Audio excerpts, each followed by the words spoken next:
Sports our पर स्वागत है आपका। मैं हूं आपके साथ रोहित। भारत की एक टीम का ऐलान हुआ और इस टीम में उस प्लेयर को शामिल किया गया है जिसका करियर खत्म मान लिया गया था, जिसके ऊपर यह दबाव था कि वो अब संन्यास ले ले। लेकिन जब टीम का ऐलान हुआ तो उसमें उस प्लेयर का नाम आ गया और फिर सब कहने लगे कि हां, वो प्लेयर काबिल है, वो प्लेयर इस टीम में रहने का हकदार है, इसीलिए उस प्लेयर का इस टीम में होना जरूरी है।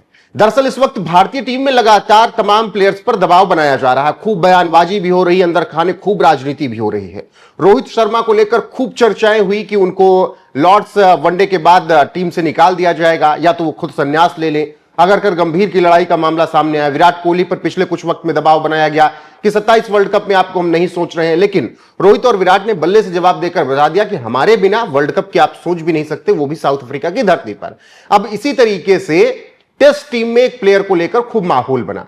रोहित शर्मा, विराट कोहली तो टेस्ट और टी20 से अलविदा कर चुके हैं। केवल उनके पास एक फॉर्मेट है, वनडे, और वो भी उनको नहीं खेलने दिया जा रहा था। और इसी बीच रविंद्र जडेजा को यह एक तरीके से संदेश भेज दिया गया था कि भाई अब आप टेस्ट सीरीज के लायक नहीं है, टेस्ट में हम आपको कंसीडर नहीं कर सकते। रविंद्र जडेजा के जहां कई लोगों को ट्राई किया गया, वाशिंगटन सुंदर वहां पर आए, वहां पर नीतीश रेड्डी आए और ऐसे तमाम, अक्षर पटेल को ट्राई किया गया, तमाम प्लेयर्स को ट्राई किया गया, लेकिन रविंद्र जडेजा है।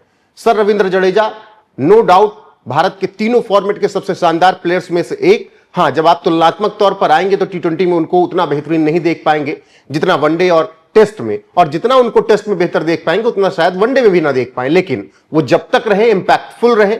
कभी गेंदबाजी से नहीं कर पाए तो बल्लेबाजी से किया, कभी बल्लेबाजी से नहीं कर पाए तो अपनी फील्डिंग से किया, लेकिन हर बार रविंद्र जडेजा ने कमाल किया है। अब श्रीलंका के खिलाफ होने वाली टेस्ट सीरीज के लिए रविंद्र जडेजा का चयन कर लिया गया है।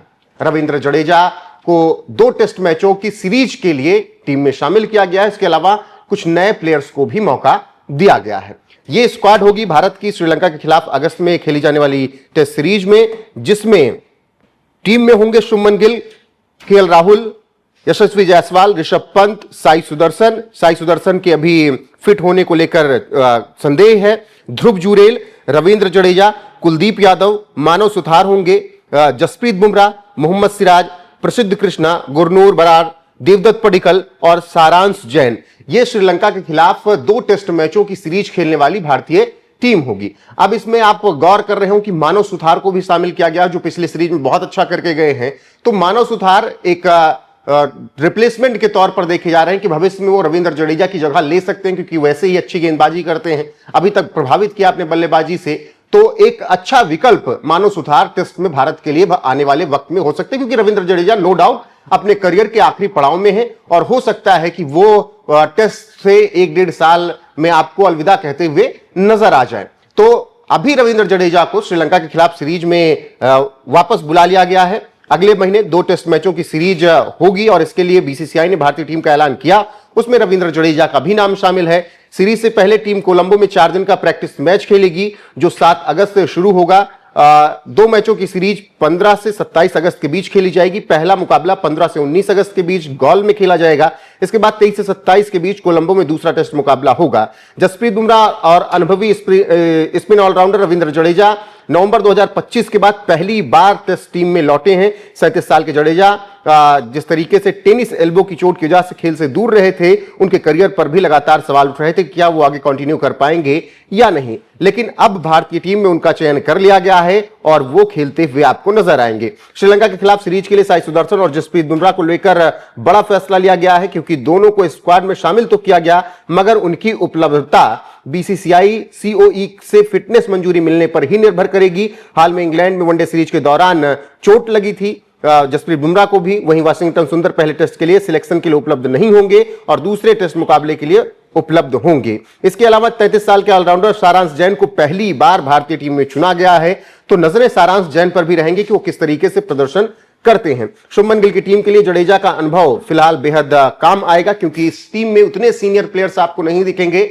जिसकी उम्मीद शायद एक युवा कप्तान करता है।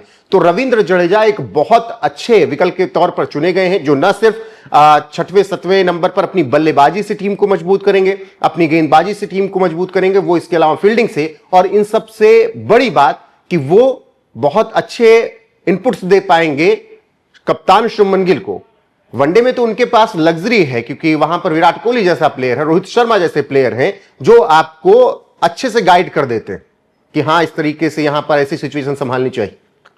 और बात आती है टी20 में तो वहां पर जसप्रीत बुमराह आपको मिल जाते हैं, लेकिन टेस्ट में कोई ऐसा नहीं है जो आपको इस तरीके से गाइड कर सके। हां, केएल राहुल की आप बात कर सकते हैं, लेकिन केएल अपने खेल में इतने व्यस्त हैं एज अ विकेट कीपर कि उतना कन्वर्सेशन आप नहीं कर सकते, केवल direct KL Rahul input bowlers को देते रहते हैं।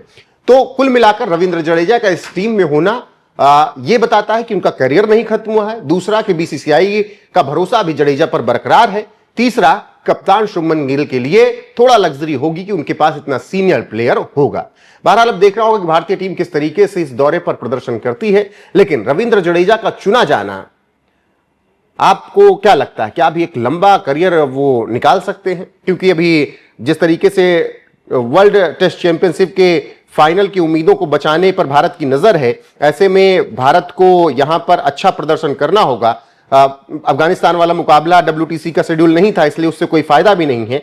अब इसीलिए भारत को अच्छे मैच खेलने होंगे और भारत को बड़ी जीत हासिल करनी होगी। वर्ल्ड टेस्ट चैंपियनशिप की रैंकिंग में 5वें स्थान पर भारत इस वक्त है और अब तक खेले गए 9 टेस्ट में से केवल 4 जीत हासिल की है भारत ने। श्रीलंका दौरे की शुरुआत के साथ ही भारत को मार्च 2027 तक 9 टेस्ट मैच खेलने हैं और इसमें अच्छी और बेहतरीन जीत हासिल करनी होगी अगर भारत को फाइनल तक पहुंचना है। तो पिछले दोनों WTC के फाइनल में भारत रहा, भारत हारा, लेकिन अब तीसरी बार नजरें हैं कि भारत ये चैंपियनशिप अपने नाम करे। तो जो कुछ भी होगा अपडेट आपको कहां मिलेंगे? स्पोर्ट्स ऐप पर। अभी इस वीडियो में बस इतना ही। नमस्कार।